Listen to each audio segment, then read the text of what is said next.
അവർക്കത് കൊടുക്കേണ്ടി വരും. പിന്നെ അംഗൻവാടി ജീവനക്കാരും മറ്റവർക്കുമെല്ലാം അസംഘടിത മേഖലയിൽ അവർക്കെല്ലാം ന്യായമായ വേതനവർദ്ധന കൊടുക്കേണ്ടത് തന്നെയാണ്. നമ്മളിങ്ങനെ 2-3 പ്രൊട്ടസ്റ്റുകളിലൊക്കെ കണ്ടില്ലേ SFIക്കാരും DYFIക്കാരൊക്കെ. അതപ്പോൾ ഇനി അടുത്ത 5 വർഷങ്ങളിൽ എത്ര KSRTCകൾക്ക് ചില്ലുണ്ടാവും, പോലീസുകാർക്ക് എത്ര അടികൊള്ളും. കാരണം യൂത്ത് കോൺഗ്രസ് MSFും ഇതൊന്നും അല്ല, KSU ഒന്നും അല്ല ഇനി ഉണ്ടാവുക ഗ്രൗണ്ടിൽ. ഇനി SFIയും DYFI SF ഒക്കെ ആയിരിക്കും. ഒരു 4 കോടി എന്നുള്ള വിലക്ക് അവർ ഉപയോഗിച്ചിട്ടുണ്ടെങ്കിൽ കോൺഗ്രസ് വരും തന്നെ ഏകദേശം 600-700 കോടി രൂപ ഇവിടെ സ്പെൻഡ് ചെയ്തിട്ടുണ്ടാവും അല്ലെ, ആ ഒരു എമൗണ്ടിൽ ഇട്ടിട്ടുണ്ടാവും. ഇൻസൈറ്റിലേക്ക് സ്വാഗതം. കേരളത്തിൽ ഇന്നൊരു രാഷ്ട്രീയ മാറ്റത്തിന് പിറവി കുറിച്ചിരിക്കുകയാണ്. VD സതീശൻ്റെ നേതൃത്വത്തിലുള്ള 21 അംഗ മന്ത്രിസഭ ഇന്ന് സത്യപ്രതിജ്ഞ ചെയ്ത് അധികാരമേറ്റെടുത്തു. മാത്രമല്ല വമ്പൻ പ്രഖ്യാപനങ്ങളുമായാണ്, ജനപ്രിയ പ്രഖ്യാപനങ്ങളുമായാണ് ഈ സർക്കാരിൻ്റെ പ്രവർത്തനങ്ങൾ തുടങ്ങിയിരിക്കുന്നത്. നേരത്തെ അവർ മുന്നോട്ട് വച്ചിരുന്ന 5 ഗ്യാരണ്ടികളിൽ 2 നടപ്പാക്കാൻ തീരുമാനിച്ചു. അതോടൊപ്പം തന്നെ ആശാവർക്കർമാർ ഉൾപ്പെടെയുള്ള ആളുകളുടെ വേതനം വർദ്ധിപ്പിക്കുമെന്ന വാഗ്ദാനം നിറവേറ്റുകയാണ് എന്ന് പ്രഖ്യാപിച്ചു. ഇങ്ങനെ വലിയ മാറ്റങ്ങൾക്ക് തുടക്കം കുറിച്ച ഒരു സർക്കാരാണ്. ആ നിലയിൽ ജനങ്ങളുടെ പ്രതീക്ഷയും വലിയതാണ് ഈ സർക്കാരിനെ കുറിച്ച്. ആ പ്രതീക്ഷകൾ എത്രമാത്രം നിറവേറ്റാൻ കഴിയുമെന്നുള്ള വിഷയമാണ് ഇന്ന് ചർച്ച ചെയ്യുന്നത്. എന്നോടൊപ്പം ഇന്ന് ഈ വിഷയം ചർച്ച ചെയ്യാനായി കേരള രാഷ്ട്രീയത്തെക്കുറിച്ചുള്ള ഗവേഷണങ്ങൾ നടത്തിയിട്ടുള്ള ശ്രീ ഷാഹുൽ നൂറാനിയുണ്ട്. സ്വാഗതം.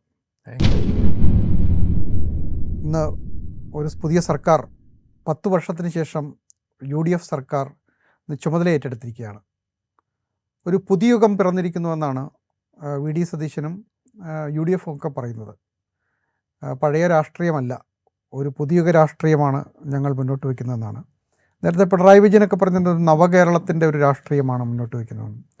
അപ്പോൾ ഇത് പുതിയുഗം എന്ന് പറഞ്ഞാൽ ഒരു പുതിയ സമൂഹത്തെക്കുറിച്ചുള്ള ഒരു ഭാവന കൂടിയാണ് പങ്കുവയ്ക്കുന്നത്. ഒപ്പം പുതിയ തലമുറയുടെ രാഷ്ട്രീയം എന്നതിലേക്ക് കൂടിയാണ് അത് അവതരിപ്പിക്കപ്പെടുന്നത്. ഇപ്പോൾ ഈ ആദ്യത്തെ മന്ത്രിസഭാ യോഗത്തിൽ തന്നെ വലിയ പ്രഖ്യാപനങ്ങൾ നടത്തിയിട്ടുണ്ട്. ആശാവർക്കർമാരുടെ വേതനം വർദ്ധിപ്പിക്കാൻ തീരുമാനിച്ചു. അതുപോലെ തന്നെ അസംഘടിത മേഖലയിൽ ജോലി ചെയ്യുന്ന അംഗൻവാടി ജീവനക്കാർ, പാചക തൊഴിലാളികൾ, ആയമാർ ഇങ്ങനെ തുടങ്ങിയവരുടെ എല്ലാം വേതനങ്ങൾ വർദ്ധിപ്പിക്കാൻ തീരുമാനിച്ചു. KSRTCയിൽ സ്ത്രീകൾക്ക് സൗജന്യ യാത്ര എന്ന് പറയുന്ന ആദ്യത്തെ 5 ഗ്യാരണ്ടികളിൽ 1 നടപ്പാക്കാൻ തീരുമാനിച്ചു. പിന്നെ വയോജനങ്ങൾക്ക് വേണ്ടിയിട്ടുള്ള ഒരു വകുപ്പ് തന്നെ രൂപീകരിക്കും എന്ന് പറഞ്ഞിട്ടുണ്ട്. അപ്പോൾ തുടക്കം ഗംഭീരം തന്നെയാണ്. പക്ഷെ 5 വർഷം അവരുടെ മുന്നിലുണ്ട്. നമ്മുടെ ഖജനാവ് കാലിയാണ് എന്ന് പറഞ്ഞുകൊണ്ടാണ് ഈ സർക്കാർ ഏറിയിരിക്കുന്നത്. അപ്പോൾ ഇതൊക്കെ പരിഹരിച്ചുകൊണ്ട് എങ്ങനെയാണ് ഇതിനെ ഒരു വരുന്ന നാളുകളിൽ ഈ പറയുന്ന ഈ പുതിയുഗ പിറവി ഒരു പുതിയുഗമായി തന്നെ 5 വർഷവും മുന്നോട്ട് കൊണ്ടുപോകാൻ കഴിയുമോ എന്നുള്ളതാണ്. ഈ പുതുയുഗം എന്ന് പറയുന്നേരെ ഈ സൗത്ത് ഇന്ത്യൻ സംസ്ഥാനങ്ങൾക്ക് നോർത്ത് ഇന്ത്യൻ സംസ്ഥാനങ്ങളിൽ നിന്നുള്ളൊരു ഡിഫറൻറ്റ്, നോർത്ത് ഇന്ത്യൻ എന്ന് ജനറലി പറയില്ല, പല ഇന്ത്യൻ സംസ്ഥാനങ്ങളിൽ നിന്നുള്ള ഡിഫറൻറ്റ് എന്താണെന്ന് വെച്ചാൽ ഇവിടെ 5 വർഷം അല്ലെങ്കിൽ മാക്സിമം 10 വർഷം ആളുകളെ ഭരിക്കാൻ വിടുമോ എന്നുള്ളതാണ്. ഇത് കേരളം ആണെങ്കിലും തമിഴ്നാടാണെങ്കിലും കർണാടക, ആന്ധ്ര, തെലങ്കാന ഇനി കാണാനിരിക്കുന്നേ ഉള്ളൂ. തെലങ്കാനൻ്റെത് ഇതുവരെയുള്ള എക്സ്പീരിയൻസ് അങ്ങനെയാണ്.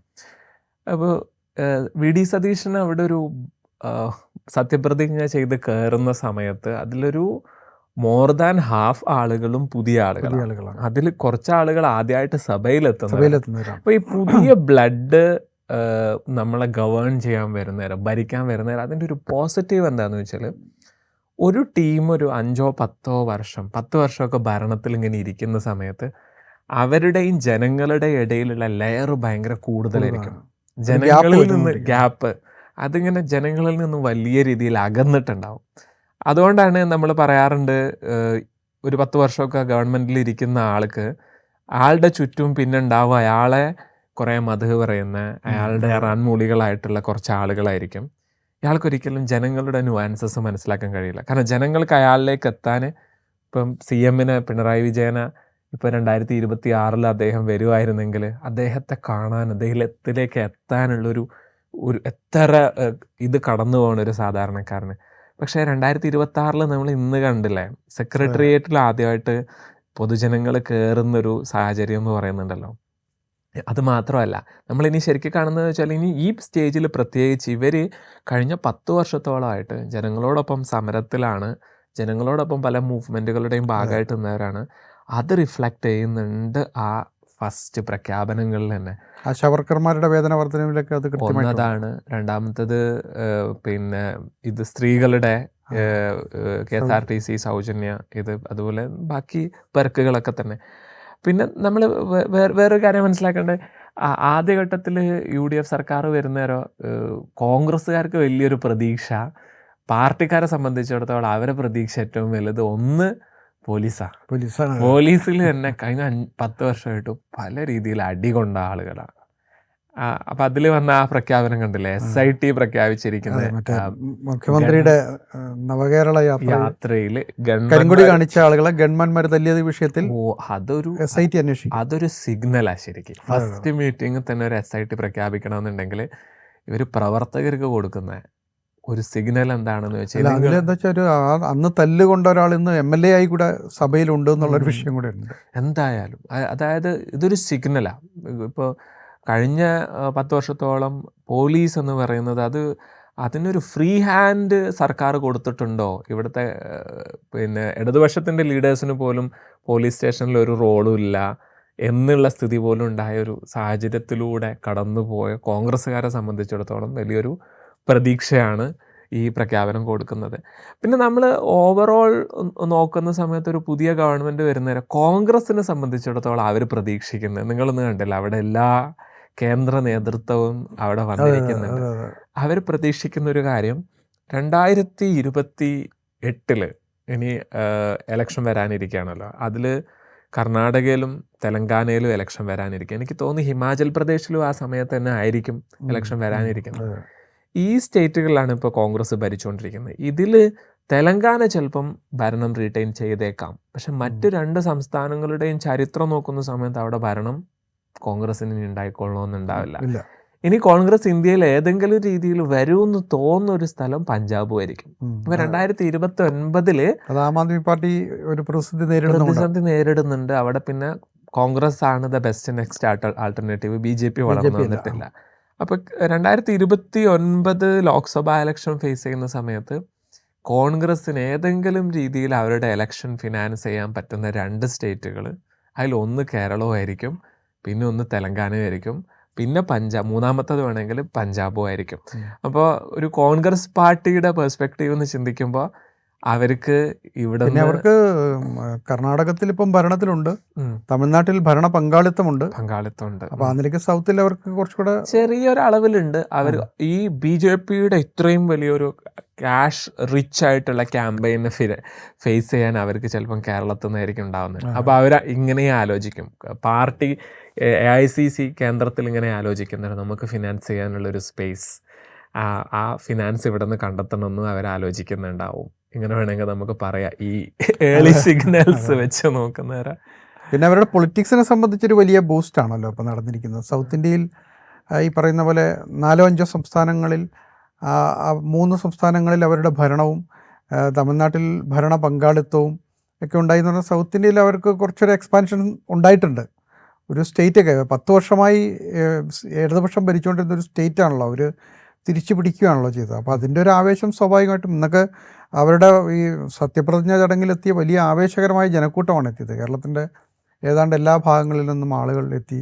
ഗൾഫിൽ നിന്ന് പോലും നേരെ ആളുകൾ തിരുവനന്തപുരത്തേക്ക് എത്തിയെന്നാണ് പലരും ഈ ചാനലുകളുടെയൊക്കെ ചില ബൈറ്റുകളൊക്കെ കണ്ടപ്പോൾ മനസ്സിലാവുന്നത്. അപ്പോൾ അത്രയും വലിയൊരു ആവേശം സൃഷ്ടിക്കാൻ ഈ അധികാരമാറ്റത്തിലൂടെ അവർക്ക് കഴിഞ്ഞിട്ടുണ്ട്.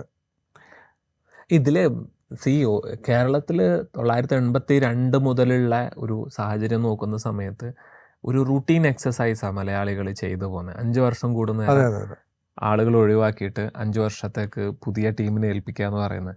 അത് 2021 കോവിഡോ ഫ്ലഡോ വേറെ എന്തെങ്കിലും കാരണങ്ങളെ കൊണ്ടോ അത് സംഭവിച്ചു. സാധാരണമായൊരു സാഹചര്യം 2026 കോൺഗ്രസിന് അത് കൊടുക്കുന്ന നേരം അതിനൊരു ആഡഡ് ബൂസ്റ്റും കൂടെ കൂട്ടിയിട്ട് ഒരു 102 സീറ്റിലേക്ക് എത്തിച്ച് കൊടുത്തിട്ടുണ്ട്. അപ്പോൾ കോൺഗ്രസ്സുകാരെ സംബന്ധിച്ചിടത്തോളം 10 വർഷം ഓപ്പോസിഷൻ ഇതിൽ നിൽക്കുക എന്ന് പറയുന്നേരം അവർക്ക് ഒരുപാട് സാധനങ്ങൾ ഇനി നേടിയെടുക്കാൻ. ഒരാൾ പാർട്ടിയിൽ ജോയിൻ ചെയ്യുന്ന നേരം അവർക്ക് പല ഉദ്ദേശങ്ങളുണ്ട്. അപ്പോൾ ഒരു ബിസിനസ്സൊക്കെ ഡീൽ ചെയ്യുന്ന ആളുകളാണെങ്കിൽ അവർക്ക് അവരുടെ പേപ്പർ ക്ലിയറൻസ്, അവർക്ക് ഡീല്, കോൺട്രാക്ടേഴ്സൊക്കെ ആണെങ്കിൽ ഡീൽ ഇതുപോലുള്ള കാര്യങ്ങളായിരിക്കും. സാധാരണക്കാരെ സംബന്ധിച്ചിടത്തോളം അവർക്ക് ഒന്ന് നേരത്തെ പറഞ്ഞ പോലീസ്, രണ്ടാമത്തെ കുറേ ജോലികളുണ്ട്. ഇപ്പം നിങ്ങൾ ഇന്ന് തന്നെ പല ബോർഡുകളും ഇനി എന്താക്കാൻ പോവാണ്, മാറ്റാൻ പോവാണ്. പിന്നെ കോൺട്രാക്ച്വൽ ജോലികളുണ്ടാവും, ഒരുപാട് എല്ലാ മിനിസ്ട്രികളിലുണ്ടാവും. ആ ജോലികളിലേക്കൊക്കെ കഴിഞ്ഞ മിനിസ്ട്രിയുടെ കാലത്തൊക്കെ തന്നെ ധാരാളം നിയമനങ്ങൾ അങ്ങനെ നടത്തിയിട്ടുണ്ട്.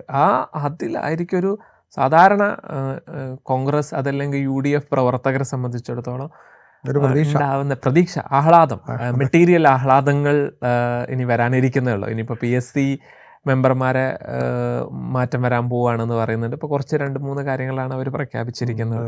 അപ്പോൾ സാധാരണ കോൺഗ്രസ്സുകാർക്ക് ഈ രീതിയിലുള്ള നമ്മളെ കാണുന്ന എക്സൈറ്റ്മെൻറ്റ്, ഒരു ഇമോഷണൽ ഡീനൊക്കെ അപ്പുറം കേട്ടോ, ഈ സാധനങ്ങളൊക്കെ ഇനി നമ്മൾ കാണാനിരിക്കുന്നേ ഉള്ളൂ. പിന്നെ പോലീസ് സ്റ്റേഷൻ, ഈ പറഞ്ഞതുപോലെ പ്രധാനപ്പെട്ട കാര്യമാണ്, പോലീസ് സ്റ്റേഷനിൽ ചെന്ന് കാര്യങ്ങൾ നടത്താനും കഴിയും എന്നുള്ള. ഈ പ്രാദേശിക തലത്തിൽ ഈ പാർട്ടി പ്രവർത്തകരുടെ, അപ്പോൾ CPM ആണെങ്കിലും കോൺഗ്രസ്സുകാരാണെങ്കിലും BJP ആണെങ്കിലും നാട്ടുകാർക്ക് ഒരു കാര്യം വന്നാൽ പോലീസ് സ്റ്റേഷനിൽ ചെന്ന് പരിഹരിച്ചു കൊടുക്കാൻ കഴിയുക എന്നുള്ളത് വളരെ പ്രധാനപ്പെട്ട ഒരു കാര്യമാണ്. അപ്പോൾ അത് സാധിക്കുമെന്നുണ്ടെങ്കിൽ അവരുടെ രാഷ്ട്രീയത്തിന് എന്തൊരു അർത്ഥമുണ്ടെന്നാണ് പലപ്പോഴും തോന്നാറുള്ളൂ. ഒരു കേസ് ഉണ്ടാവും, ഒരു തല്ല് കേസ് അല്ലെങ്കിൽ ഒരു അതിർത്തി തർക്കമാണെങ്കിൽ പോലും അത് സ്റ്റേഷനിൽ ചെന്നുകൊണ്ടോ അല്ലെങ്കിൽ വില്ലേജ് ഓഫീസിൽ ചെന്നുകൊണ്ടോ പരിഹരിച്ചു കൊടുക്കാൻ അവർക്ക് ശേഷിയുണ്ട് എന്ന് പറഞ്ഞാൽ അവർക്ക് അധികാരമുള്ള ഒരാളായി അവർ പ്രാദേശിക പ്രവർത്തകർ മാറി എന്നുള്ളൊരു ഫീലും കൂടെ. എന്തായാലും ഒരു കോൺഗ്രസ് ഖദറിന്റെ വില ഇനി ചിലപ്പം അവർക്ക് കാണിച്ചു കൊടുക്കാൻ പറ്റുന്നത് ഈ അടുത്ത 5 വർഷങ്ങളിൽ ഖദറിന്റെ വില ഏറ്റവും കൂടുതൽ അറിയാം ഈ പോലീസ് കേസുകളിലായിരിക്കും. ഇപ്പം നിങ്ങളൊരു സാധാരണ കോൺഗ്രസ് പ്രവർത്തകനോട് സംസാരിച്ചാൽ കോൺഗ്രസ്സിൽ പ്രവർത്തകരില്ല, നേതാക്കന്മാരേ ഉള്ളൂ എന്ന് നമുക്ക് മനസ്സിലാവും. ഗ്രൗണ്ട് ലെവലിലുള്ള ആളുകൾ പോലും ആ നേതാവായിട്ടാണ് ബിഹേവ് ചെയ്യുക. അപ്പം അവരുടെ ഒക്കെ ഒരു റോള് കഴിഞ്ഞ 5 വർഷത്തേക്ക് ഉണ്ടായിരുന്നില്ല എന്നുള്ളത് ഓക്കെ, പക്ഷെ 10 വർഷത്തേക്ക് ഉണ്ടായിരുന്നില്ല എന്ന് പറയുന്ന നേരം അവർക്ക് ആ ഖദറിന് വില പോയ ഒരു സമയമായിരുന്നു. ഇനി അത് റീഗെയിൻ ചെയ്യാനുള്ള ഒരു സമയമായിട്ടും വേണമെങ്കിൽ അതിനെപ്പറ്റി പറയാൻ പറ്റും. അതോടൊപ്പം തന്നെ ഈ തെരഞ്ഞെടുപ്പിൽ അവർക്ക് ഉണ്ടായിരുന്ന ഒരു വലിയ വിജയം ഈ പറയുന്ന അസംഘടിത മേഖലകളിലുള്ള ആളുകൾക്ക് കൊടുത്ത ചില വാഗ്ദാനങ്ങളായിരുന്നു. ആശാവർക്കർമാരുടെ സമരം വളരെയധികം അപഹസിക്കപ്പെട്ടൊരു സമരമായിരുന്നു. ഈ ട്രേഡ് യൂണിയൻ നേതാക്കന്മാരുൾപ്പെടെ, ഇപ്പം ഇളമരം കരീമിനെ പോലുള്ള ട്രേഡ് യൂണിയൻ നേതാക്കന്മാരുൾപ്പെടെ സർക്കാരിന് സാമ്പത്തിക സ്ഥിതിയില്ല, അതുകൊണ്ട് വേതനം കൂട്ടുന്നതിനെ അനുകൂലിക്കുന്നില്ല എന്നൊക്കെയാണ് പറഞ്ഞിരുന്നത്. പക്ഷേ അവർ ഏതാണ്ട് 250 ദിവസത്തിലധികം നീണ്ടു നിന്ന മഴയും മഞ്ഞും വെയിലും ഒക്കെ നേരിട്ടൊരു വലിയ സമരം സ്ത്രീകൾ നടത്തി. അത് വലിയ തോതിൽ അതിനെതിരെ പരിഹാസവും വലിയ എതിർപ്പുകളും ഒക്കെ തന്നെ ഉണ്ടായി. ബാഹ്യശക്തികളാണ് അതിന് പിന്നിലുള്ളത് എന്നൊക്കെ പറഞ്ഞിട്ട് പലതരത്തിലുള്ള എതിർപ്പുകളും ഉണ്ടായി. പക്ഷേ ആ സർക്കാരിന് തന്നെ 2 തവണയായി 2000 രൂപ കൂട്ടി കൊടുക്കേണ്ടി വന്നു. സാമ്പത്തിക പ്രതിസന്ധി അന്നുണ്ടായിരുന്നില്ല. ഇപ്പോൾ ഈ പുതിയ സർക്കാർ നമ്മൾ പ്രതീക്ഷിച്ചിരുന്ന ഒരു 1000 രൂപ കൂട്ടി കൊടുക്കും. ഇന്നലെ തന്നെ മുഖ്യമന്ത്രിയെ കാണാൻ പോയിരുന്നു. നിയുക്ത മുഖ്യമന്ത്രിയെ കാണാൻ ആശാവർക്കർമാരുടെ സംഘടനയുടെ നേതാക്കന്മാർ പോയിരുന്നു. അപ്പോൾ അവർ പിന്തുണ അറിയിക്കാൻ വേണ്ടിയാണ് പോയത്, അഭിനന്ദിക്കാൻ വേണ്ടിയാണ് പോയതെന്ന് പറഞ്ഞെങ്കിലും VD സതീശൻ അന്ന് തന്നെ പറയും, നിങ്ങൾ വന്നത് എന്തിനാണെന്ന് എനിക്കറിയാം, നിങ്ങളോട് പറഞ്ഞ വാക്ക് ഞാൻ തെറ്റിക്കില്ല. അപ്പോൾ അങ്ങനെ ഒരു 3000-ഓളം രൂപയുടെ വർധന ഒറ്റയടിക്ക് തന്നെ നടപ്പാക്കി കഴിഞ്ഞു. അപ്പോൾ അത് അവർക്ക് കിട്ടുന്നൊരു വലിയൊരു വിശ്വാസ്യതയാണ്. ആ തെരഞ്ഞെടുപ്പിൽ ഞങ്ങൾ വോട്ട് ചെയ്തത് വെറുതെ ആയില്ല, നിങ്ങൾക്ക് വേണ്ടി പ്രവർത്തിച്ചത് വെറുതെ ആയില്ല എന്നുള്ളൊരു തോന്നലുണ്ടാക്കുന്നുണ്ട്. അപ്പോൾ അതുപോലെ ഒരു കാര്യം ഗ്യാരണ്ടി എന്ന് പറയുന്നവരോ, ഇത് ആം ആദ്മി പാർട്ടി ഗ്യാരണ്ടി തുടങ്ങുന്നത് ആ വേർഡ് ഇട്ടിട്ടില്ല. അതായത് ഗവൺമെന്റിന് നിങ്ങൾ എന്ത് ചെയ്യുക, ഒരു 3-4 കാര്യം ഫോക്കസ് ചെയ്യുക. ഇപ്പോൾ ആം ആദ്മി പാർട്ടി ആദ്യം ചെയ്തിരുന്നത് വൈദ്യുതി, വെള്ളം, അവിടുത്തെ ഏറ്റവും വലിയ പ്രശ്നം. ഈ 2, അത് പിന്നെ അവർ എഡ്യൂക്കേഷൻ, സ്കൂളുകൾ, വേറെ വകുപ്പ് എന്തായാലും പ്രശ്നമില്ല. കാരണം ഇപ്പം സാധാരണക്കാരെ സംബന്ധിച്ചിടത്തോളം നിങ്ങൾ വിചാരിച്ചു നോക്കി, ഭരണം നന്നാവുക എന്ന് പറഞ്ഞാൽ എന്തായിരിക്കും, കുറച്ചധികം പെൻഷൻ കിട്ടുക, ഇങ്ങനത്തെ 3-4 കാണാൻ പറ്റുന്ന ഗ്യാരണ്ടികൾ റെഡിയാവുക, പിന്നെ റോഡും പാലമൊക്കെ റെഡിയാവുക എന്നുള്ളത് ഒക്കെ ഇതിൻ്റെ പാർട്ടാണ്. അപ്പോൾ ഈ ഒരു ട്രെൻഡ് ഉണ്ടല്ലോ, നിങ്ങൾ 2 സാധനം ആം ആദ്മി പാർട്ടിയൊക്കെ ഭരണത്തിലേക്ക് വന്ന തന്നെ 2 സാധനം ക്ലിയർ ആക്കിയിട്ടാണ്. അപ്പോൾ ആളുകൾ ഇതിലേക്ക് നോക്കുന്നേരം ഗവൺമെന്റ് ഓക്കെ ആണ് എന്ന് പറയുന്നത്. അപ്പോൾ ഈ ആരോഗ്യ മേഖലയിൽ പുതിയ ക്ലിനിക്കും അത് രണ്ടാമത്തെ ഗവൺമെന്റിൽ വന്ന ഗ്യാരണ്ടിയിൽപ്പെട്ട. സ്കൂളുകൾ നല്ല ഭംഗിയാക്കി കൊണ്ടുവരിക എന്നൊക്കെ പറയുന്നത്. അപ്പം അതുപോലെ എനിക്ക് തോന്നുന്നു അതിൽ അതൊക്കെ ഈ കഴിഞ്ഞ ഗവൺമെന്റ് ഇവിടെ ചെയ്യാൻ ശ്രമിച്ചിട്ടുണ്ട് കേട്ടോ. കേരളത്തിലൊക്കെ ഉള്ളത് തന്നെയാണ്. അതെ അതെ. അപ്പോൾ ഈ 5 ഗ്യാരണ്ടി എന്ന് പറയുന്ന നേരം ഈ ഗ്യാരണ്ടികളായിരിക്കും. അതപ്പോൾ ഇതൊരു 2029 ചിലപ്പോൾ ഈ 5 എണ്ണോ ഇപ്പം മുഴുവനായിട്ട് ആക്കിക്കൊള്ളണമെന്നുണ്ടാവില്ല. കാരണം അവർക്ക് ഒന്ന് വിചാരിച്ച് നോക്കി, 2029 ഇലക്ഷൻ ആകുമ്പോൾ അപ്പം കുറച്ച് സാധനങ്ങൾ കൊടുക്കേണ്ടി വരും. പിന്നെ ലോക്കൽ ബോഡി ഇലക്ഷൻ വരുമല്ലോ, അതിൻ്റെ മുമ്പ് കുറച്ച് സാധനം കൊടുക്കേണ്ടി വരും, ഓഫർ ചെയ്യേണ്ടി വരും. ഇതെല്ലാം ഇന്ന് പ്രഖ്യാപിച്ച് കഴിഞ്ഞാൽ പിന്നെ ചിലപ്പം ബാക്കി ഒന്നും ഇല്ലാതായി പോകുന്നുള്ളൊരു ഫീലിംഗ് ഉണ്ടാവും. അതുകൊണ്ടായിരിക്കും ഒന്നുമ്മ തുടങ്ങിയിട്ടുണ്ടാവും. അല്ല, അത് മാത്രമല്ല, ഇതിൻ്റെ ഒരു വേറൊരു കാര്യം കൂടെ നമ്മൾ ഗൗരവമായിട്ട് എടുക്കേണ്ടതുണ്ട്. ഇപ്പോൾ ഈ കഴിഞ്ഞ സർക്കാരിൻ്റെ കാലത്ത് ഖജനാവിലൊന്നും ബാക്കി വയ്ക്കാതെ ആണ് പോയതെന്നാണ് ഇവർ പറയുന്നത് കാര്യം. അങ്ങനെ സാമ്പത്തികമായി വലിയ പ്രതിസന്ധിയിലൂടെയാണ് സംസ്ഥാനം പോകുന്നതെന്നാണ് ഈ UDF പറഞ്ഞിരുന്നത്. അപ്പോൾ അതിനെക്കുറിച്ച് പരിശോധിക്കാൻ വേണ്ടിയിട്ട് ഒരു സർക്കാരിൻ്റെ ഈ സാമ്പത്തിക സാഹചര്യം എന്താണെന്ന് പറയാൻ വേണ്ടിയിട്ട് ഒരു ധവളപത്രം ഇറക്കുമെന്ന് പറഞ്ഞിട്ടുണ്ട്. എന്താണ് കേരളത്തിൻ്റെ ധനസ്ഥിതി ഇപ്പോഴെന്താണ്, കേരളത്തിന് താങ്ങാൻ കഴിയുന്ന തരത്തിലാണോ എന്ന്. പക്ഷേ ആ ധവളപത്രം ഇറങ്ങുന്നതിന് മുമ്പ് തന്നെ സർക്കാരിന് വലിയ ബാധ്യതകൾ ഉണ്ടാക്കാവുന്ന പ്രഖ്യാപനങ്ങളാണ് നടത്തിയിരിക്കുന്നത്. ആശാവർക്കർമാർക്ക് 3000 രൂപ, 20,000-ലധികം ജീവനക്കാരാണ് ഉള്ളത്, അവർക്കത് കൊടുക്കേണ്ടി വരും. പിന്നെ അംഗൻവാടി ജീവനക്കാരും മറ്റവർക്കും എല്ലാം അസംഘടിത മേഖലയിൽ അവർക്കെല്ലാം ന്യായമായ വേതനവർദ്ധന കൊടുക്കേണ്ടത് തന്നെയാണ്. അതോടൊപ്പം തന്നെ KSRTCയിൽ സൗജന്യ യാത്ര, സ്ത്രീകൾക്ക് സൗജന്യ യാത്ര, അത് ഏത് തരത്തിലാണ് എന്നുള്ളത് പിന്നീട് അതിൻ്റെ വിശദാംശങ്ങൾ പിന്നീടാണ് വരുള്ളൂ എന്ന് പറഞ്ഞിട്ടുണ്ട്. എന്തായാലും സർക്കാരിന് വലിയ ബാധ്യത വരുത്തുന്ന ഒരു പ്രഖ്യാപനമാണ് നടത്തിയിട്ടുള്ളത്. അടുത്ത 3 ഗ്യാരണ്ടികൾ കൂടെ വരാനുണ്ട്.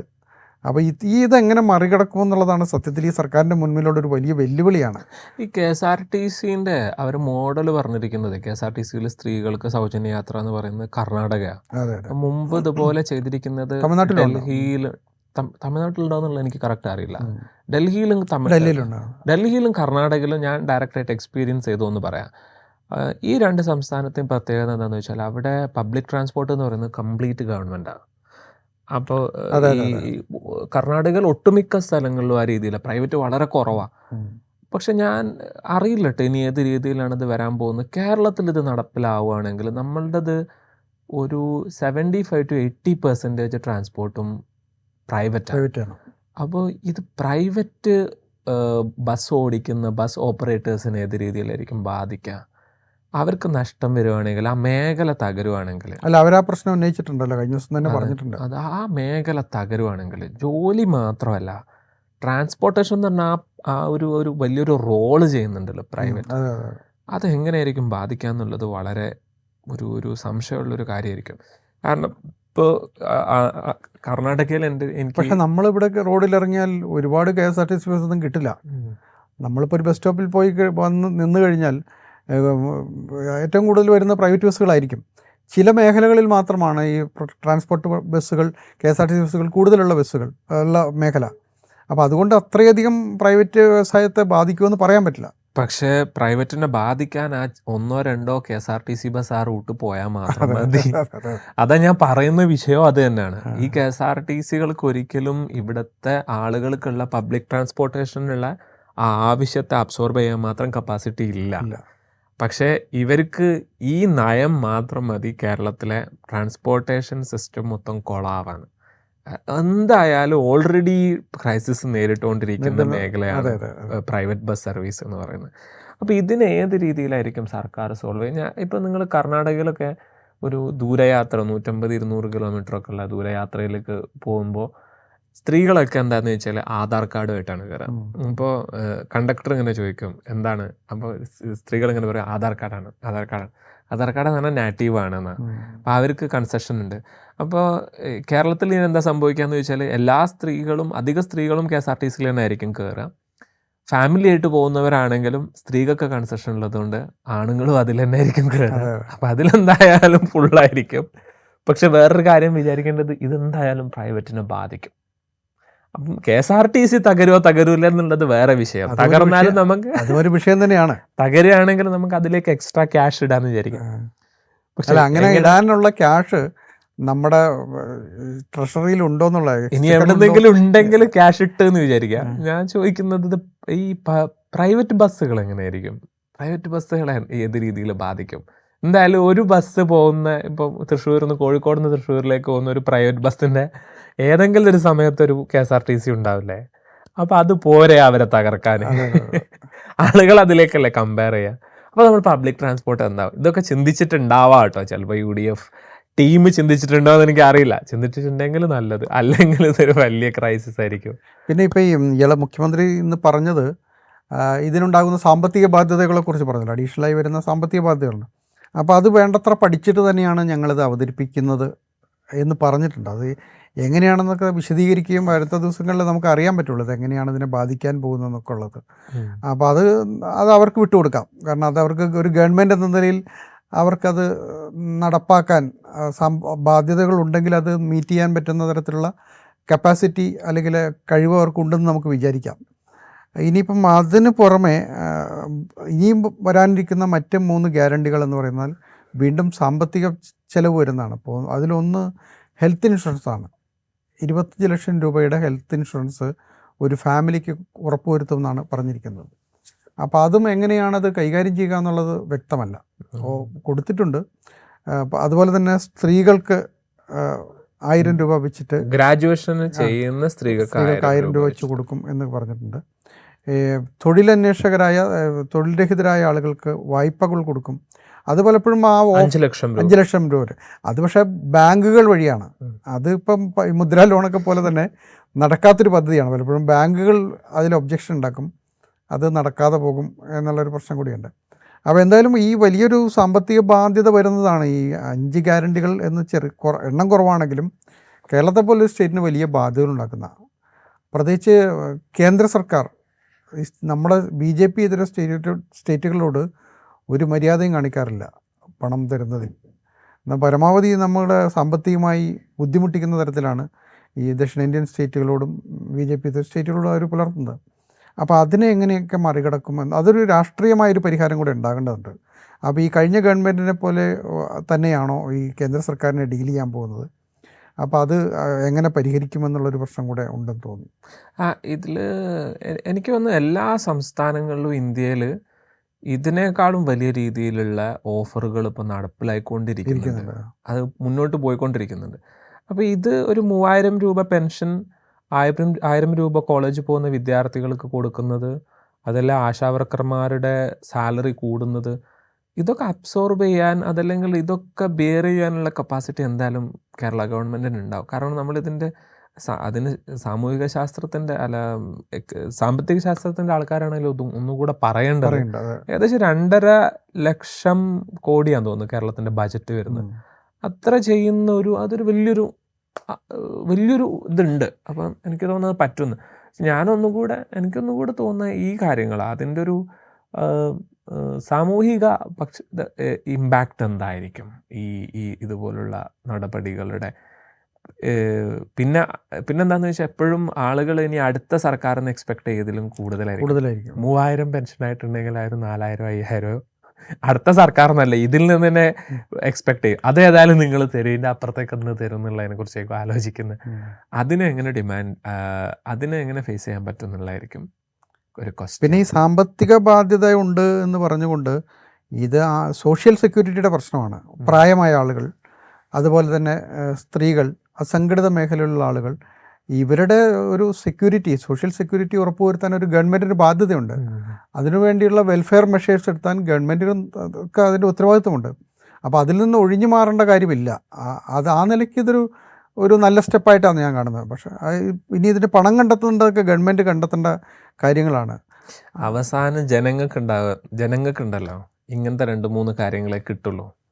സാധാരണ പറയാറില്ല, ഫ്രീ ബീസ് എന്ന് പറഞ്ഞ് കൊടുക്കുന്ന ഇങ്ങനത്തെ അരിയും പെൻഷനും ഇത് ജനങ്ങൾക്ക് ഉണ്ടാവുള്ളൂ. ബാക്കി കുറേ സാധനങ്ങൾ ജനങ്ങൾക്ക് തന്നെ ഉപയോഗിക്കാൻ പറ്റാതിരിക്കും. ഇപ്പോൾ വിഴിഞ്ഞം പോർട്ടൊന്നും സാധാരണ ജനങ്ങൾക്ക് ഉപയോഗിക്കാൻ കഴിയില്ല. അല്ല, പക്ഷേ അത് ഈ പോർട്ടിൻ്റെ കാര്യം പറഞ്ഞപ്പോൾ വേറൊരു കാര്യം കൂടി ഉണ്ട്. അതായത് വി ഡി സതീശൻ മുന്നോട്ട് വെച്ചത് കേരളത്തെ ഒരു തുറമുഖ സംസ്ഥാനമാക്കി മാറ്റും. അതാണ് പുള്ളിയുടെ ഒരു സാമ്പത്തികം ഉണ്ടാക്കാൻ വേണ്ടിയിട്ടുള്ള ഒരു പദ്ധതിയുടെ ഭാഗം. അതിൻ്റെ വിശദാംശങ്ങൾ നമുക്കറിയില്ല. കാരണം കേരളത്തിൽ ഇപ്പോൾ തന്നെ തുറമുഖങ്ങളുണ്ട്. അപ്പോൾ ഇതിനെ ബന്ധിപ്പിക്കുകയും കൂടുതൽ തുറമുഖങ്ങൾ ഉണ്ടാക്കുകയും ചെയ്ത് ഒരു തുറമുഖ സംസ്ഥാനമാക്കി മാറ്റുമെന്നുള്ളൊരു പ്രഖ്യാപനം കൂടെ ഉണ്ട്. അപ്പോൾ അതിൻ്റെ സാധ്യതകൾ എന്താണെന്ന് നമുക്ക് അറിയാം. അതുപോലെ അദ്ദേഹം വേറൊന്നും പറഞ്ഞിരിക്കുന്നത് ജലമേഖലയെ ട്രാൻസ്പോർട്ടേഷൻ പർപ്പസിന് വേണ്ടിയിട്ട് ഉപയോഗിക്കണം. അങ്ങനത്തെ നമ്മൾ വേറൊരു നിലക്ക് ആലോചിക്കുകയാണെങ്കിൽ ഇപ്പോൾ ഒരു വലിയൊരു അങ്ങനത്തെ ഒരു പ്രോജക്റ്റ് വരുമ്പോഴേ ഇപ്പോൾ സർക്കാരിനെ സംബന്ധിച്ചിടത്തോളം പാർട്ടിയെ സംബന്ധിച്ചിടത്തോളം ഏതെങ്കിലും രീതിയിൽ ഒരു ക്യാഷ് ഉണ്ടാക്കാനുള്ള ഒരു മേഖല ഉണ്ടാവുള്ളൂ. കാരണം എന്തായാലും ഇലക്ഷൻ ഫേസ് ചെയ്യണ്ടേ. ഇപ്പോൾ 140 മണ്ഡലങ്ങളിൽ ഒരു മണ്ഡലത്തിൽ ഒരു 4 കോടി എന്നുള്ള വിലക്ക് അവർ ഉപയോഗിച്ചിട്ടുണ്ടെങ്കിൽ കോൺഗ്രസ് വരും തന്നെ ഏകദേശം 600-700 കോടി രൂപ ഇവിടെ സ്പെൻഡ് ചെയ്തിട്ടുണ്ടാവും അല്ലെ, ആ ഒരു എമൗണ്ടിൽ ഇട്ടിട്ടുണ്ടാവും. അപ്പോൾ അവർക്ക് ഇനി അടുത്ത ഇലക്ഷനിലേക്ക് ക്യാഷ് വരണമെന്നുണ്ടെങ്കിൽ നല്ലൊരു പ്രോജക്റ്റ് ഇവിടെ വരേണ്ടി വരും. അപ്പം അങ്ങനെ ഒരു പ്രോജക്റ്റ് വന്നാലേ പാർട്ടിയും സർക്കാരും മുന്നോട്ട് പോലുണ്ടാവുന്ന എനിക്ക് തോന്നുന്നത്. അത് മാത്രമല്ല ഈ സാമ്പത്തിക മേഖലയിൽ ഒരു ചലനം ഉണ്ടാവും. അത് അതർ സൈഡ്. ഞാൻ ഇതിനൊരു പൊളിറ്റിക്കൽ, നമ്മൾ കഴിഞ്ഞ സർക്കാർ സിൽവർ ലൈൻ കൊണ്ടുവന്നു, മുന്നോട്ട് വെച്ചു, അത് നടന്നില്ല. അവർ 1 ലക്ഷം കോടി രൂപയോളം വരുന്ന ഒരു വലിയ പ്രൊജക്റ്റാണ് വെച്ചത്. ആ പ്രൊജക്റ്റ് അതിൻ്റെ ശരിതെറ്റുകൾ വേറെ, പക്ഷെ അവരുദ്ദേശിച്ചത് വലിയൊരു ഹ്യൂജ് ഇൻവെസ്റ്റ്മെൻറ്റ് ഇവിടെ വരുമ്പോൾ അതിൻ്റേതായ ചലനങ്ങൾ കേരളത്തിൻ്റെ സാമ്പത്തിക മേഖലയിൽ ഉണ്ടാകും എന്നുള്ളതായിരുന്നു അവരുടെ മറ്റൊരു കണക്കൂട്ടൽ. അതിൻ്റെ മറ്റു വശങ്ങൾ നമ്മൾ മാറ്റിവെക്കുക.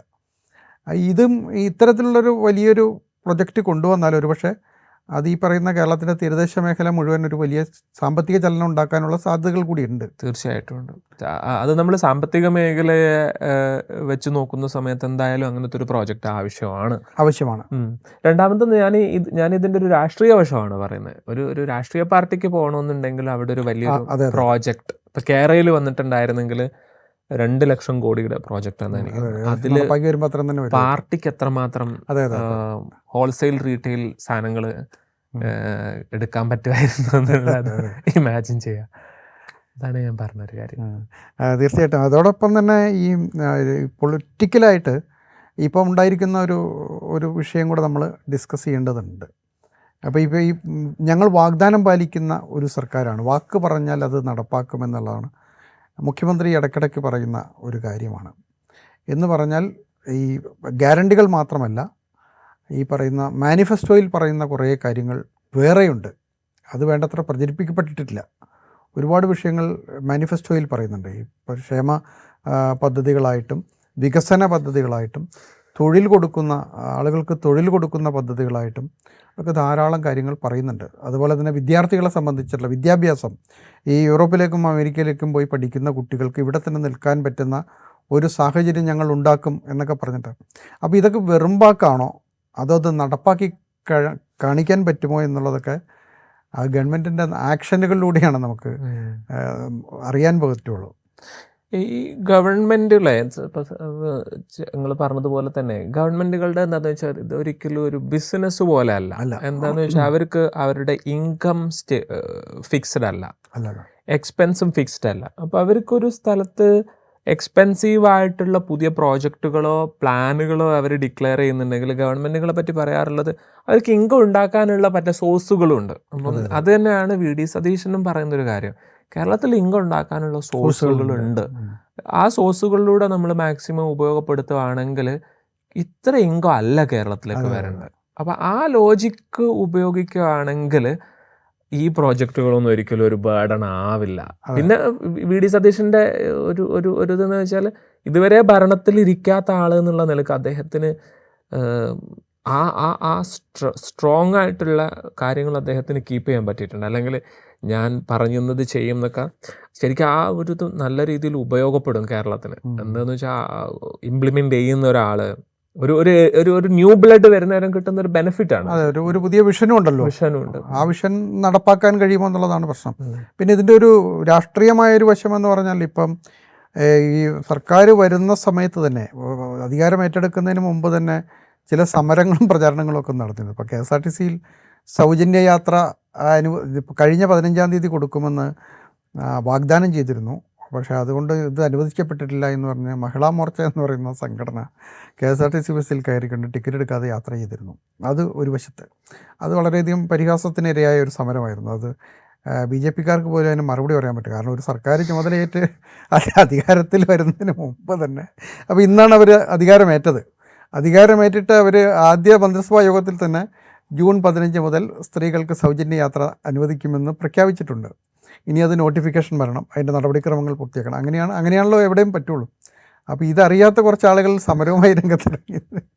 രണ്ടാമത്തൊരു കാര്യം, കുറേ കൂടെ ഗൗരവമുള്ളൊരു വിഷയമെന്ന് പറഞ്ഞാൽ ഈ നേരത്തെ പലവട്ടം ചർച്ച ചെയ്തിട്ടുള്ളതാണെങ്കിൽ പോലും ഇത് UDF എന്ന് പറയുന്ന സംവിധാനം അത് ചില വിഭാഗങ്ങൾക്ക് കീഴടങ്ങുന്നതാണ് എന്നൊരു വലിയ പ്രചാരണം നടത്തിയിട്ടുണ്ട്. നമുക്ക് ഒരു പോസിറ്റീവായൊരു സംഗതി എന്ന് പറഞ്ഞാൽ LDF അല്ലെങ്കിൽ CPMൻ്റെ ആളുകൾ ആ പ്രചാരണം ശരിയല്ല എന്ന് പറഞ്ഞിട്ടുണ്ട്. മുസ്ലിം ലീഗിനെ കേന്ദ്രീകരിച്ച് നടത്തുന്ന പ്രചാരണം ശരിയല്ല, അത് കേരളത്തിൻ്റെ സോഷ്യൽ ഫാബ്രിക്കിനെ പരിക്കേൽപ്പിക്കുന്നതാണെന്ന് പറഞ്ഞിട്ടുണ്ട്. അപ്പോൾ അങ്ങനെ ഒരു രാഷ്ട്രീയ വശം കൂടെ ഉണ്ട് അതിൻ്റെ ഒരു. ഈ 2011 UDF സർക്കാരിന് 2026 ഇപ്പോൾ VD സതീശൻ സർക്കാരിന് തമ്മിലുള്ള ഒരു ഡിഫറൻസ് എന്താണെന്ന് വെച്ചാൽ, ഒന്ന് എന്തായാലും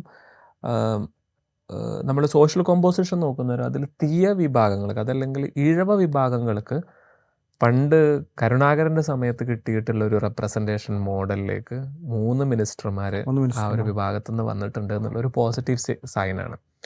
പിന്നെ നമ്മൾ പ്രതീക്ഷിച്ചിട്ടുണ്ടായിരുന്നുള്ളത് AC ബാലകൃഷ്ണനല്ലേ, വയനാട്ടിൽ നിന്നുള്ള അവരെയും കൂടെ ഇൻഡക്ട് ചെയ്യുമായിരുന്നെങ്കിൽ, അല്ലെങ്കിൽ ഒരു 1.5 ഹാഫ് ടേം കൊടുക്കുമായിരുന്നെങ്കിൽ അതും ഒരു അങ്ങനെ കൊടുക്കുമെന്നാണല്ലോ പറഞ്ഞിരിക്കുന്നത്. 2.5 വർഷത്തിന് ശേഷം AC ബാലകൃഷ്ണൻ മന്ത്രിയാകുമെന്നുള്ളതാണ് പറഞ്ഞിരിക്കുന്നത്. അങ്ങനെയാണെങ്കിൽ അതും ഒരു പോസിറ്റീവ് സൈൻ ആയിരിക്കും. പിന്നെ നമ്മൾ ഇതിൽ ഒരു സോഷ്യൽ സൈഡിൽ നിന്ന് വേറൊന്ന് ആലോചിക്കുമ്പോൾ, കേരളത്തിൽ പൊതുവേ SC ST വിഭാഗങ്ങളിൽ നിന്ന് വരുന്ന മിനിസ്റ്റേഴ്സിന് കിട്ടുന്ന പോർട്ട്ഫോളിയോസ് വളരെ നോർമൽ, അതിൽ വളരെ ലോ പോർട്ട്ഫോളിയോസാണ് കിട്ടാറുള്ളത്. അത് എത്രത്തോളം എന്ന് വെച്ചാൽ, ഇപ്പോൾ കഴിഞ്ഞതിൽ K രാധാകൃഷ്ണൻ, അദ്ദേഹമൊക്കെ നല്ല ഏബിളായിട്ടുള്ള ഒരു മിനിസ്റ്ററാണ്. പക്ഷെ അദ്ദേഹത്തിന് കിട്ടിയ പോർട്ട്ഫോളിയോ അത്ര വലിയ പോർട്ട്ഫോളിയോ അല്ല. പക്ഷേ AK ബാലന് വൈദ്യുതി മന്ത്രിയായിട്ടുള്ള വൈദ്യുതി മന്ത്രി എന്നുള്ളതാണ് ഏറ്റവും വലുത്. അതിന് മുമ്പ് AP അനിൽകുമാറിന് ടൂറിസം. കേരളത്തിൽ വരാൻ പോകുന്ന വലിയൊരു ആക്ഷേപം എന്തായിരിക്കും എന്ന് വെച്ചാൽ, മതവിഭാഗങ്ങളുടെ ഇടയിലുള്ള ഡിസ്ട്രിബ്യൂഷൻ നോക്കുമ്പോൾ 6 ക്രിസ്ത്യൻ, 6 മുസ്ലിം, 8+1 9 ഹിന്ദു എന്നുള്ള നിലക്കാണുള്ളത്. അപ്പോൾ നമ്മൾ അതിൻ്റെ ഒരു പെർസെൻറ്റേജ് എടുക്കുന്ന നേരം ഇവിടുത്തെ 55% ക്ലോസ് ടു വരുന്ന ഹിന്ദുക്കൾക്ക് 42% കിട്ടിയിട്ടുള്ളൂ എന്നുള്ള പ്രചാരണം നാളെ മുതൽ എന്തായാലും നടത്തപ്പെടാൻ പോകുന്ന ഒരു ക്യാമ്പയിൻ ഇപ്പം തന്നെ നമ്മൾ അതിനെ പറ്റി പറയണം. പക്ഷേ അവർ മറക്കുന്നൊരു കാര്യം എന്താണെന്ന് വെച്ചാൽ, കഴിഞ്ഞ 10 വർഷമായിട്ട് കേരളത്തിൽ 60-70% മിനിസ്റ്റേഴ്സ് ഈ ഹിന്ദു വിഭാഗത്തു നിന്നായിരുന്നു. അതും കൂടെ നമ്മൾ ഇതിലേക്ക് ചേർത്ത് വായിക്കേണ്ടതുണ്ട്. ഇതിലൊരിക്കലും ഇപ്പോൾ മുസ്ലിം വിഭാഗത്തിൻ്റെ നോക്കുകയാണെങ്കിൽ പോപ്പുലേഷൻ്റെ പ്രൊപ്പോർഷനേറ്റ്ലി ആണ് മിനിസ്റ്റേഴ്സിൻ്റെ എണ്ണം കിട്ടിയിരിക്കുന്നത്. ക്രിസ്ത്യൻ വിഭാഗത്തിൻ്റെ അത് കൂടാനുള്ള പ്രധാനപ്പെട്ട കാരണം അത് നാച്ചുറലി സംഭവിച്ചാണെന്ന് വേണേൽ പറയാം. എന്താണെന്ന് വെച്ചാൽ, ഇപ്പം RSPയുടെ ലീഡറായിട്ട് ഷിബു ബേബി ജോൺ വരുന്നത്, അല്ലെ CMPയുടെ ലീഡറായിട്ട് CP ജോൺ വരുന്നത്, ഇതൊക്കെ അതൊന്നും ഒരിക്കലും അതിൻ്റെ അകത്ത് ഒരു മതവിഭാഗത്തിന് കൊടുത്തിട്ട് വരുന്നതൊന്നുമല്ല. പക്ഷേ ഇതിനെ ഭയങ്കരമായിട്ട് ഒരു ആയുധമാക്കിയിട്ട് ഉപയോഗിക്കാൻ സാധ്യതയുണ്ട്. പിന്നെ ഓൾറെഡി നമുക്കറിയാവുന്നതാണ് BJP കേരളയുടെ ഈ ഫേസ്ബുക്ക് ഇൻസ്റ്റഗ്രാം പോസ്റ്റുകളിൽ വന്നിരിക്കുന്ന ഹൈക്കമാൻഡും ലോ കമാൻഡും ഒക്കെ ഇവിടെയാണെന്ന് പറഞ്ഞിട്ട് തങ്ങളുടെ ഫോട്ടോ വെച്ചിരിക്കുന്നത്. നമ്മൾ കേരളത്തിൽ അത്യാവശ്യം അതല്ലെങ്കിൽ ഒന്ന് പത്രം വായിക്കുന്നവർ, ന്യൂസ് കാണുന്നവർക്കൊക്കെ കൃത്യമായിട്ട് കണ്ടാലറിയാം, VD സതീശനെ മുഖ്യമന്ത്രിയാക്കാൻ പാണക്കാട്ട് നിന്ന് പ്രഷറൈസ് ചെയ്തത് കൊണ്ടല്ല അദ്ദേഹം മുഖ്യമന്ത്രി ആയത്. പിന്നെ ലീഗും പാണക്കാട് തങ്ങന്മാരും അതിനെ VD സതീശനെ സപ്പോർട്ട് ചെയ്തതിൻ്റെ കാരണം തന്നെ പോപ്പുലർ സപ്പോർട്ട് ചെയ്തായത് കൊണ്ടാണ്, അതല്ലെങ്കിൽ അവർക്കും പിടിച്ചേക്കാൻ പറ്റാത്തൊരു സാഹചര്യം ഉള്ളത് കൊണ്ടാണ്. അപ്പോൾ പക്ഷേ ഇതിനൊക്കെ ചിലപ്പം ഏത് രീതിയിലാണ് വാട്സപ്പ് ക്യാപ്സ്യൂളുകൾ സെർവ് ചെയ്തുകൊണ്ടിരിക്കുന്നത്, ആ ഫാമിലി ഗ്രൂപ്പുകളിലേക്കൊക്കെ ലീഗാണ് ഇവിടെ ഭരിക്കുന്നത് എന്നുള്ളൊരു ഇംപ്രഷൻ ഉണ്ടാക്കാൻ. അല്ല, അതാണ് ഞാൻ പറഞ്ഞത്. ഇപ്പോൾ അങ്ങനെ ഒരു പ്രശ്നം നേരത്തെ LDF ഉന്നയിച്ചിരുന്നു. CPM വലിയ ക്യാമ്പയിൻ നടത്തിയിരുന്നു. അതിൽ നിന്ന് അവർ പിൻവാങ്ങി മാറിയിട്ടുണ്ട്. നിങ്ങൾ പറഞ്ഞ പോയിന്റ് ഇത് ഭയങ്കര. ഇപ്പോൾ SFIയുടെ സെക്രട്ടറി, അതുപോലെ സജി ചെറിയാൻ, സനോജ്, ഇവരൊക്കെ പറഞ്ഞിട്ടുണ്ട്. ഇത് ഒരു കണക്കിന് നോക്കുകയാണെങ്കിൽ ഒരു പോസിറ്റീവ് സൈൻ. എനിക്ക് തോന്നുന്നത് LDF ആ ക്യാമ്പയിന്ന് മാറിയിട്ടുണ്ട്. പക്ഷെ ഇതിന് വേറൊരു കാര്യം ആലോചിച്ച് നോക്കിയുണ്ടല്ലോ, LDF ഇങ്ങനത്തെ ഒരു പൊസിഷൻ എടുക്കുന്നതാണ് LDFന് സേഫ്. എന്തുകൊണ്ടെന്ന് വെച്ചാൽ, BJP രീതിയിൽ ക്യാമ്പയിൻ നടത്തുന്ന നേരം അതിൻ്റെ നാച്ചുറൽ ബെനഫാക്ടേഴ്സായിട്ട് വരിക LDF ആണ്. കാരണം പിന്നെ നിങ്ങൾ ആരെയാണ് ഭരണത്തിൽ കൊണ്ടുവരിക? പിന്നെ LDF. അപ്പോൾ അതോടൊപ്പം തന്നെ LDFന് പിന്നീട് ഭരണത്തിൽ വരാൻ ആവശ്യമായിട്ടുള്ള മറ്റൊരു ഘടകമാണ് മതന്യൂനപക്ഷങ്ങളുടെ വോട്ടും കൂടെ കിട്ടണം. അതും ഈ രീതിയിലുള്ളൊരു മതന്യൂനപക്ഷങ്ങളായ ഒരു അകന്നുപോയി എന്നുള്ള തെരഞ്ഞെടുപ്പിൽ വളരെ clear ആണ്. മതന്യൂനപക്ഷങ്ങളും സെക്യുലർ ഗ്യാങ്ങുകളുടെയും സെക്യുലർ ആയിട്ടുള്ള മെജോറിറ്റി ആയിട്ടുള്ള മലയാളികളുടെയും ഒരു വോട്ടും കൂടെ കിട്ടണമെന്നുണ്ടെങ്കിൽ ഈ രീതിയിലുള്ള ആറ്റിറ്റ്യൂഡ് തന്നെയാണ്. ഇതാണ് യഥാർത്ഥത്തിലുള്ള ഇടതുപക്ഷം. മാത്രമല്ല ഇപ്പം മുസ്ലിം ലീഗ് പോലുള്ള ഒരു പാർട്ടിയുമായി ഇങ്ങനെ ഒരു വലിയ സംഘർഷത്തിലൂടെ പോകുന്നതല്ല നല്ലത്. ഒരു ഘട്ടത്തിൽ വേണമെങ്കിൽ ഒരു സൗഹാർദ്ദത്തിലും പോകാനും കഴിയുമെന്നുള്ളൊരു ഒരു മുൻകൂട്ടിയുള്ള ഒരു വിചാരം കൂടെ അവർക്ക് ഉണ്ടാകാനുള്ള സാധ്യതയുണ്ട്. കാരണം UDF ഇങ്ങനെ എപ്പോഴും ഇങ്ങനെ തന്നെ പോകണമെന്നില്ലല്ലോ. അപ്പോൾ അങ്ങനെ ഒരു ദൂരക്കാഴ്ച ഇതിലുണ്ടെന്ന് എനിക്ക് തോന്നുന്നത്. അവർക്ക് പറ്റിയൊരു തെറ്റ് തിരുത്താനുള്ള ഒരു ശ്രമം നടക്കുന്നുണ്ട്. ഒപ്പം ഭാവിയിൽ അവർക്ക് പറ്റിയൊരു അബദ്ധം അത് പരിഹരിച്ച് മുന്നോട്ട് പോകണമെന്നുള്ളൊരു താല്പര്യം കൂടെ വരുന്നുണ്ടെന്ന് തോന്നുന്നു. അതന്നെ നല്ലൊരു പോസിറ്റീവ് സൈനായിട്ട് പ്രതിപക്ഷത്തിന്റെ ഭാഗത്തുനിന്ന് ആ പ്രതികരണം നമുക്ക് അതിനെ കാണേണ്ടി വരും. ആ കേരളത്തിന്റെ CM പറയുന്നുണ്ടല്ലോ, ഇപ്പം തന്നെ CM VD സതീശൻ പറയുന്നുണ്ടല്ലോ, കേരളത്തിന്റെ ആ സോഷ്യൽ ഫാബ്രിക്കിനെ നിലനിർത്താൻ വേണ്ടിയിട്ടായിരിക്കും കേരളത്തിലെ ഗവൺമെന്റ് നിലനിൽക്കുകയെന്ന്. അതിലേക്ക് പ്രതിപക്ഷത്തിന്റെ കോൺട്രിബ്യൂഷൻ ഇതായിരിക്കും. അതെ. എന്തായാലും അത് ഈ ഗവൺമെന്റ് നേരിടാൻ പോകുന്ന ഒരു വലിയ വെല്ലുവിളി ഈ വരുന്ന വിദ്വേഷ പ്രചാരണവും വർഗീയമായ പ്രചാരണങ്ങളുമായിരിക്കും. അതിൻ്റെ മറ്റ് വശങ്ങൾ മാറ്റി നിർത്തിയാൽ അത് കാരണം ഇന്ന് സമൂഹത്തിൽ വലിയ സ്വാധീനം ചെലുത്തുന്ന ഒരു ഘടകം അതാണ്. കമ്മ്യൂണലായ കോൺഫ്ലിക്റ്റ് ഉണ്ടാക്കുക, ഹെയ്റ്റ് ക്യാമ്പയിനുകൾ നടത്തുക. ഇതാണ് കേരളത്തിൽ ഇപ്പോൾ കുറച്ച് കാലങ്ങളായി മുന്നോട്ട് പോയിക്കൊണ്ടിരിക്കുന്ന ഒരു വിഷയം. കഴിഞ്ഞ തെരഞ്ഞെടുപ്പിൽ പക്ഷേ അത് ഭാഗികമായിട്ടേ വിജയിച്ചിട്ടുള്ളൂ. പൊതുവിൽ സെക്യുലറായിട്ടുള്ള ഒരു വിജയമാണ് യഥാർത്ഥത്തിൽ കഴിഞ്ഞ തെരഞ്ഞെടുപ്പിൽ ഉണ്ടായത്. സെക്യുലറിസത്തിൻ്റെ ഒരു വിജയം കൂടിയായിരുന്നു. എന്തായാലും അതിനെ അട്ടിമറിക്കുക തന്നെയായിരിക്കും സംഘപരിവാർ ചെയ്യാൻ പോകുന്നത്, BJP ചെയ്യാൻ പോകുന്നത് എന്നുള്ള കാര്യം സംശയമൊന്നുമില്ല. അത് ഇവർ അധികാരത്തിൽ ഈ ഭരണമേൽക്കുന്നതിന് മുമ്പ് തന്നെ അവരത് പറയുകയും ചെയ്തിട്ടുണ്ട്. ഇതിൽ വേറൊരു കാര്യം നമ്മൾ പറയേണ്ടതേ, UDF ചിലപ്പോൾ ചരിത്രത്തിൽ ആദ്യമായിട്ടായിരിക്കും NSSനോടും SNDPയോടും ഒരേ രീതിയിൽ മോശപ്പെട്ട ഒരു റിലേഷനിൽ ഇരിക്കുമ്പോൾ ഭരണത്തിൽ വരിക. അതൊരിക്കലും നല്ല സിഗ്നൽ അല്ല കേരളത്തിന്റെ സാമൂഹിക അന്തരീക്ഷത്തെ വെച്ച് നോക്കുന്ന സമയത്ത്. എനിക്ക് തോന്നുന്നു UDFും കോൺഗ്രസും വൈകാതെ തന്നെ അത് പരിഹരിക്കുമെന്നാണ് നമ്മൾ വിശ്വസിക്കുന്നത്. കാരണം ഇവരുടെ അടുക്കൽ നിന്ന് ഇപ്പോൾ SNDP NSSന്റെ അടുക്കൽ നിന്ന് വോട്ട് കിട്ടുമോ എന്നുള്ളതല്ല. അതല്ലെങ്കിൽ SNDPയും മുസ്ലിം ലീഗും തെരുവിൽ പരസ്പരം കോലം കത്തിക്കുന്ന രീതി എന്നൊക്കെ പറയുന്നത് ഇത് ഉപയോഗപ്പെടുത്താൻ കാത്തിരിക്കുന്ന BJP NDA അവിടെ കാത്തിരിക്കുന്നുണ്ട്. അപ്പോൾ ആ നിലക്ക് UDF കുറച്ചുകൂടെ ഭാവി 102 സീറ്റ് കിട്ടിയെന്ന് പറഞ്ഞ കോൺഫിഡൻസിൽ ഇരിക്കാതെ ഭാവിയിലേക്ക് കുറച്ചുകൂടെ നോക്കുന്നുണ്ടെങ്കിൽ ഏറ്റവും ആദ്യമായിട്ട് അവർ ചെയ്യേണ്ടത് ഈ രണ്ട് കക്ഷികളോടും പോയിട്ട് റീകോൺസിലിയേഷന് ശ്രമിക്കുക എന്നുള്ളതാണ്.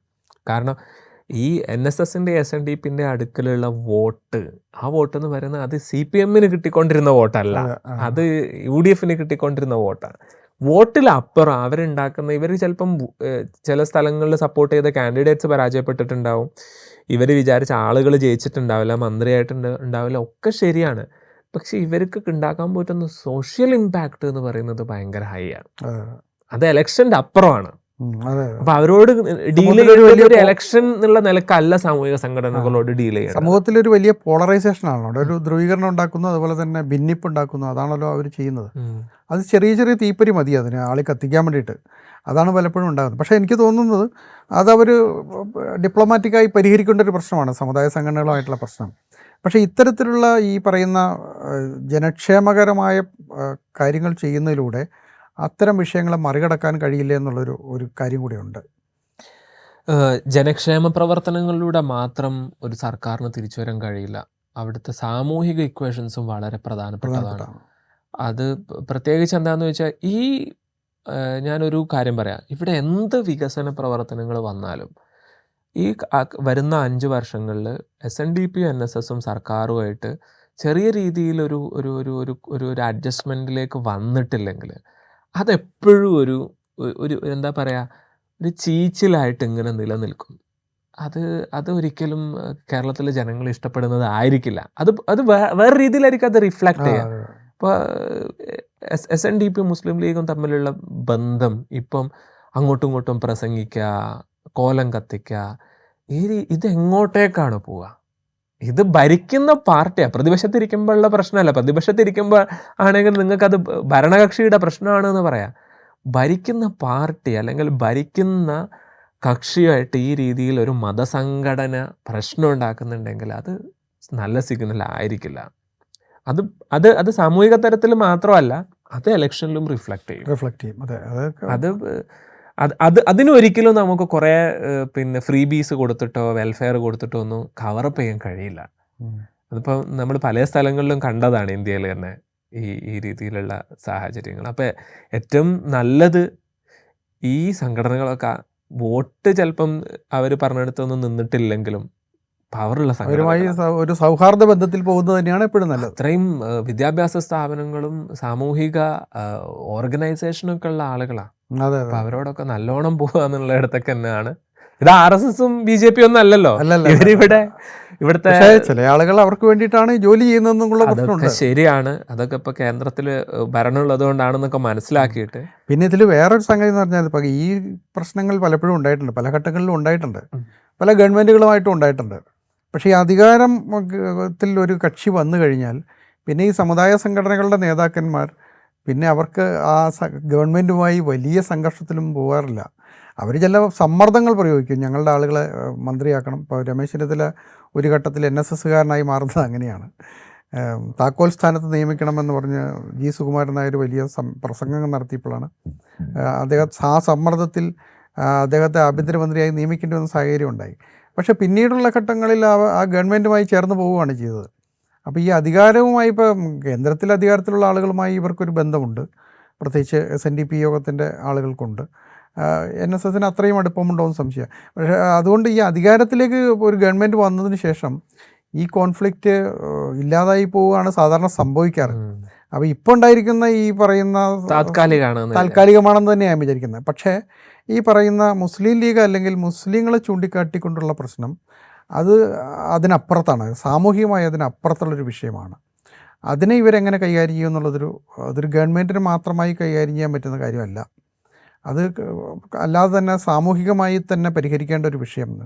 അതിൽ ഈ ചർച്ചകളൊക്കെ വളരെ പ്രധാനപ്പെട്ട കാര്യമാണ്. അവരുമായിട്ടുള്ള പ്രശ്നങ്ങൾ പരിഹരിക്കുകയും അവരുമായി സൗഹാർദ്ദത്തിലൂടെ പോവുക എന്നൊക്കെയുള്ള പ്രധാനപ്പെട്ട കാര്യം തന്നെയാണ്. അപ്പോൾ എന്തായാലും അവർ നേരിടാൻ പോകുന്നൊരു വെല്ലുവിളി, പ്രധാനപ്പെട്ടൊരു വെല്ലുവിളി അതാണ്. പിന്നെ നമ്മൾ നേരത്തെ പറഞ്ഞതുപോലെ ബജറ്റ്, ഫിനാൻഷ്യലായിട്ടുള്ള ഈ പ്രശ്നങ്ങളെ എങ്ങനെ മറികടക്കും, ഇവർ മുന്നോട്ട് വച്ചിരിക്കുന്ന കാര്യങ്ങൾ നടപ്പാക്കണമെന്നുണ്ടെങ്കിൽ അതിന് സാമ്പത്തിക അടിത്തറ ഉണ്ടാക്കാൻ എങ്ങനെ കഴിയും, കൂടുതൽ വരുമാന സ്രോതസ്സിലേക്ക് കണ്ടെത്താനും കൂടുതൽ വരുമാനം ഉണ്ടാക്കാനും ഗവൺമെൻറ്റിന് എങ്ങനെ കഴിയും എന്നൊക്കെയുള്ള വിഷയങ്ങളാണ്. പിന്നെ മറ്റൊന്ന് കേന്ദ്ര സർക്കാരിൽ നിന്നും ആയിട്ടുള്ള ബന്ധം എങ്ങനെയായിരിക്കും എന്നുള്ളൊരു വിഷയം കൂടി ഉണ്ട്. അപ്പോൾ കേന്ദ്ര സർക്കാരുമായി ഉള്ള ബന്ധം ഇവർ നന്നാക്കണമെന്ന് വിചാരിച്ചാൽ പോലും അവർ നന്നായി പെരുമാറിക്കൊള്ളണമെന്നില്ല. കേരളത്തിന് വേണ്ട അർഹമായ സംഗതികൾ തടഞ്ഞു വയ്ക്കുക എന്നുള്ളത് കഴിഞ്ഞ ഗവൺമെൻറ് കാലത്തൊക്കെ സംഭവിച്ചത് അതാണ്. പല ഘട്ടങ്ങളിലായി കേരളത്തിൽ കിട്ടേണ്ടിയിരുന്ന പണം പലപ്പോഴും തടഞ്ഞു വയ്ക്കുക എന്നുള്ളൊരു പ്രശ്നമുണ്ട്. അതുകൂടെ കിട്ടിയാൽ മാത്രമാണ് നമ്മുടെ സാമ്പത്തിക നില ഭദ്രമാക്കി മുന്നോട്ട് പോകാൻ കഴിയുള്ളൂ. അപ്പോൾ അതിനിവർ സ്വീകരിക്കാൻ പോകുന്ന സ്ട്രാറ്റജി എന്താണെന്നുള്ള വളരെ പ്രധാനപ്പെട്ടൊരു കാര്യമാണ്. മറ്റൊന്ന് നമ്മൾ പറഞ്ഞ പോലെ രാഷ്ട്രീയമായി ഇവരെ BJPയെ ഒന്ന് നേരിടേണ്ടി വരും. മറ്റ് പ്രധാന പ്രതിപക്ഷമായ LDF അവരോട് സ്വീകരിക്കുന്ന സമീപനം എന്തായിരിക്കും എന്നുള്ള പ്രശ്നം അതിനപ്പുറത്താണ്. ഇനി മാത്രമല്ല ഈ മുന്നണിക്കുള്ളിലും പാർട്ടിക്കുള്ളിലും പ്രധാന ഭരണപക്ഷ പാർട്ടിയായ കോൺഗ്രസിനുള്ളിലുണ്ടായിരിക്കുന്ന പ്രശ്നങ്ങൾ അത് ഈ ഭരണകാലത്ത് ഉണ്ടാകുമോ, തുടരുമോ എന്നുള്ള പ്രശ്നങ്ങൾ കൂടെയൊക്കെ പരിഹരിച്ചാലേ അവർക്കത് സുഗമമായി ഭരണം മുന്നോട്ട് പോകാൻ കഴിയുള്ളൂ. ഇതിലൊരു പോയിന്റ് വിട്ടുപോയൊരു കാര്യം, ഇപ്പം 10 വർഷമായിട്ട് കോൺഗ്രസ്സുകാർ വെയിറ്റ് ചെയ്തുകൊണ്ടിരിക്കുക എന്ന് പറയുന്നുണ്ടല്ലോ ഭരണത്തിലേക്ക്. അതുപോലെ തന്നെ 10 വർഷമായിട്ട് പ്രതിപക്ഷത്തേക്ക് ഇരിക്കാൻ വേണ്ടി വെയിറ്റ് ചെയ്തുകൊണ്ടിരിക്കുന്ന സ്ഥിരകളിൽ വിപ്ലവം ഒഴുകുന്ന കുറേ ഇടതുപക്ഷക്കാരുണ്ട്. അപ്പോൾ നമ്മളിങ്ങനെ 2-3 പ്രൊട്ടസ്റ്റുകളിലൊക്കെ കണ്ടില്ലേ, SFIക്കാരും DYFIക്കാരൊക്കെ. അതപ്പോൾ ഇനി അടുത്ത 5 വർഷങ്ങളിൽ എത്ര KSRTCകൾക്ക് ചില്ലുണ്ടാവും, പോലീസുകാർക്ക് എത്ര അടികൊള്ളു. കാരണം യൂത്ത് കോൺഗ്രസ് MSFും ഇതൊന്നും അല്ല, KSU ഒന്നും അല്ല ഇനി ഉണ്ടാകുക ഗ്രൗണ്ടിൽ. ഇനി SFIയും DYFI SF ഒക്കെ ആയിരിക്കും. അതും കുറേ സമരങ്ങളും കുറേ പിന്നെ തെരുവിൽ അടിയും പിടിയൊക്കെ ഇനി എനിക്ക് തോന്നുന്നു ഉണ്ടാവുമെന്നാണ് തോന്നുന്നത്. പ്രത്യേകിച്ച് ഇവർക്ക് 2 ഗവൺമെൻറ്റിനോടും തീർക്കാനുള്ള കുറേ കാര്യങ്ങളുണ്ടാവും, കേന്ദ്രത്തിനോടും സംസ്ഥാന ഗവൺമെന്റിനോടും. അതും കൂടെ ഈ സർക്കാരിന് ബിയർ ചെയ്യാൻ. മറുവശത്ത് BJPയും സ്വാഭാവികമായിട്ട് അത്തരം സമരങ്ങൾ നടത്തും. കാരണം അവർക്കും റെലവൻസ് കൂടുതൽ ഉണ്ടാവണമെന്നുണ്ടെങ്കിൽ ആ സമരങ്ങളിലൂടെ മാത്രമേ പ്രവർത്തകരെ തെരുവിലിറക്കി മാത്രമേ കഴിയുള്ളൂ. അല്ലാതെ ഒരു രാഷ്ട്രീയ സംസ്കാരം നമുക്കില്ലല്ലോ. അതായത് ജനങ്ങളെ തെരുവിലിറക്കി സംഘർഷം ഉണ്ടാക്കുക, പോലീസുമായി അടിയുണ്ടാക്കുക, അല്ലെങ്കിൽ അത്തരം അക്രമങ്ങൾ കാണിച്ചുകൊണ്ട് രാഷ്ട്രീയ ബലമുണ്ടാക്കുക എന്നുള്ളതാണ് നമ്മുടെ സംഘടനാ പ്രവർത്തന രീതി. അതിൽ വ്യത്യസ്തമായ രീതി അവർക്കും ഉണ്ടാകുമെന്ന് തോന്നുന്നില്ല. അപ്പോൾ ഈ പ്രശ്നങ്ങളെ കൂടി ഈ ഗവൺമെൻറ്റിന് നേരിടേണ്ടി വരും. അപ്പോൾ അതൊക്കെ നമ്മൾ എങ്ങനെയാണ് നേരിടാൻ പോകുകയെന്ന് നമുക്കറിയില്ല. എന്തായാലും അതൊക്കെ നേരിട്ടേ മതിയാകൂ. അപ്പോൾ ഇത്തരം പലതരം പ്രതിസന്ധികൾ ഇപ്പോൾ ഈ പ്രഖ്യാപനങ്ങൾ വലിയൊരു ഓറ ആ ഗവൺമെൻറ്റിന് മേൽ സൃഷ്ടിച്ചിട്ടുണ്ട്. ഒരു വലിയ ജനങ്ങൾക്ക് വേണ്ടി പ്രവർത്തിക്കുന്ന, ജനങ്ങൾക്ക് വലിയ കാര്യങ്ങൾ ചെയ്യാൻ പോകുന്ന ഒരു ഗവൺമെൻറ്റാണ് തങ്ങൾ എന്നുള്ളൊരു തോന്നൽ ആദ്യത്തെ മന്ത്രിസഭാ യോഗത്തിലും ഒക്കെ സൃഷ്ടിച്ചിട്ടുണ്ട്. അപ്പോൾ അതിൻ്റെ തുടർ പ്രവർത്തനങ്ങൾ അത് ഈ 5 വർഷം തുടർന്ന് ഭരിക്കുമ്പോൾ ഇതെങ്ങനെ മുന്നോട്ട് പോകും എന്നുള്ളത് ഈ പറയുന്ന ഒരുപാട് പ്രതിസന്ധികളെ മറികടന്നിട്ട് മാത്രമേ അതിനെ മുന്നോട്ട് കൊണ്ടുപോകാൻ കഴിയുള്ളൂ. ഇപ്പോൾ മുഖ്യമന്ത്രി അവതരിപ്പിച്ചിരുന്ന ഈ വിഷൻ നടപ്പാക്കണമെന്നുണ്ടെങ്കിൽ രാഷ്ട്രീയമായ പ്രശ്നങ്ങൾ, സാമൂഹികമായ പ്രശ്നങ്ങൾ ഇതൊക്കെ തന്നെ പരിഹരിച്ചുകൊണ്ടും അതിനെ നേരിട്ടുകൊണ്ടും മാത്രമേ കഴിയുള്ളൂ. എനിക്ക് തോന്നുന്നത് അതായിരിക്കും അടുത്ത ഘട്ടങ്ങളിൽ സർക്കാർ നേരിടാൻ പോകുന്ന വെല്ലുവിളികളെന്നാണ് എനിക്ക് തോന്നുന്നത്.